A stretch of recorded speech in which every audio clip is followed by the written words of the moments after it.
अस्सलामुअलैकुम दोस्तों, कैसे हैं आप लोग। उम्मीद करते हैं कि आप सभी लोग खैरियत से होंगे। दोस्तों, आज की वीडियो में हम कुवैत की कुछ ज़रूरी खबर, ज़रूरी जानकारी जो आ रही है वो आप तक पहुंचाने वाले हैं। आप लोगों से गुजारिश है एक वीडियो को शुरू से लेकर आखिर तक जरूर से देख लें, क्योंकि ये वीडियो आप लोगों के लिए काफ़ी ज़्यादा बड़ी और इम्पोर्टेंट होने वाली है। सबसे पहली खबर, इंडियन एम्बेसी की तरफ से एक अपडेट जारी की गई, जैसे कि आप सामने स्क्रीन पर देख सकते हैं। ये अपडेट डोमेस्टिक वर्कर को लेकर जारी की गई है, जिसमें कुछ नए नियम कानून जारी किए गए हैं। जिसमें सबसे पहले कहा यह गया है कि जो डोमेस्टिक वर्कर के तौर पर इंडियन कुवैत के अंदर काम करने के लिए आएंगे, उनका कॉन्ट्रैक्ट यानी वर्क एग्रीमेंट अरबी और इंग्लिश में होना चाहिए। यानी अरबी में भी होना चाहिए और इंग्लिश में भी किया जाना चाहिए। और साथ में बताया गया है कि सैलरी 120 केडी से कम नहीं होनी चाहिए। और साथ में ये भी जानकारी दी गई है कि अगर कफील या इन्स्पॉन्सर सैलरी देने में लेट लपेट करता है तो वर्कर को हर महीना लेट सैलरी देने पर 10 केडी और देना पड़ेगा। यानी कोई भी इन्स्पॉन्सर हो, कफील है,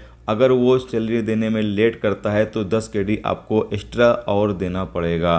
इसके साथ ही आगे बताया गया है कि वर्कर का रहने का, खाने का, कपड़े का और मेडिकल का जो भी खर्चा है वो इन्स्पॉन्सर की जिम्मेदारी होगी, यानी कफील या आपके इन्स्पॉन्सर की ही जिम्मेदारी होगी। इसके अलावा आगे बताया गया है कि वर्कर को हफ्ते में एक दिन कम से कम रेस्ट दिया जाना चाहिए, यानी एक दिन का हफ्ते में आराम मिलना चाहिए, छुट्टी मिलनी चाहिए।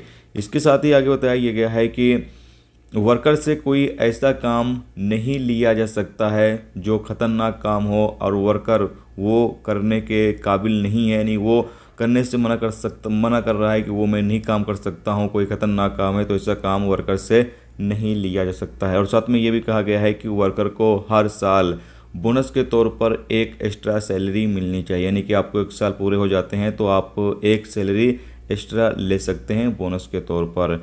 इसके साथ ही आगे बताया गया है कि वर्कर से 12 घंटे से ज़्यादा, यानी 24 घंटे में 12 घंटे से ज़्यादा काम नहीं लिया जा सकता है। इससे ज़्यादा वर्कर से काम नहीं कराया जा सकता है। जबकि इसमें 12 घंटे में ओवर टाइम भी आ जाता है, जो भी आप ओवर टाइम करते हैं वो भी इसी में आ जाता है। 12 घंटे से ज़्यादा आपका जो इन्स्पॉन्सर है वो आपसे काम नहीं ले सकता है। इसके साथ ही आगे बताया गया है कि पासपोर्ट, सिविल आईडी ये भी आपका कफील अपनी मर्जी से नहीं रख सकता है। हाँ, अगर आप खुद उसके पास रखना चाहें तो रख सकते हैं। बाकी कफील या इन्स्पॉन्सर चाहे कि मैं वर्कर का सिविल आईडी या पासपोर्ट अपने पास रख लूँ तो वो अपनी मर्जी से नहीं रख सकता है। हाँ, आप खुद रखने के लिए देते हैं तो वो रख सकता है। तो ये इंडियन एम्बेसी की तरफ से एक एडवाइजरी जारी की गई है जो इंडियन लोग डोमेस्टिक वर्कर के तौर पर काम करने के लिए आएंगे उन लोगों के लिए। तो एक अच्छी खबर है तमाम इंडियन नागरिक के लिए जो डोमेस्टिक वर्कर के तौर